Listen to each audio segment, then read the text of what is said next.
Special item ഉണ്ടാക്കുകയാണ്. ഇത് മുതിരയാണ് കേട്ടോ. ഇത് വറുത്ത് പൊടിച്ചതാണ്.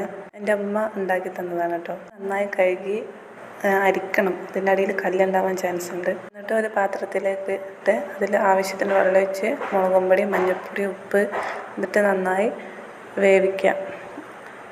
ഇതിൽ പെട്ടെന്ന് തന്നെ വെള്ളം വറ്റിപ്പോകാനുള്ള ചാൻസ് ഉണ്ട്.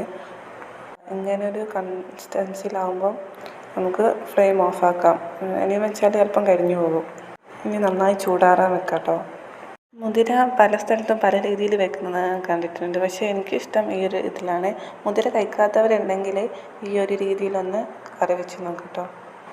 ഈ അരച്ചെടുക്കുന്ന സമയത്ത് തേങ്ങ ചേർക്കാം.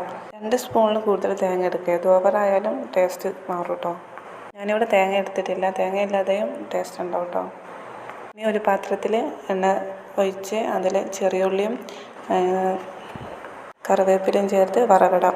ഈ ഒരു പേസ്റ്റ് രൂപത്തിലേക്ക് നമുക്ക് അരച്ചിട്ട് അപ്പോൾ നമുക്ക് ആവശ്യത്തിന് വെള്ളം ചേർത്ത് കൊടുക്കാം. ഇത് തിളക്കും തോറും കുറുകി വരുന്നൊരു ടൈപ്പ് സാധനമാണ്. നന്നായി തിളച്ച് വരുമ്പോൾ ഫ്ലെയിം ഓഫാക്കാം.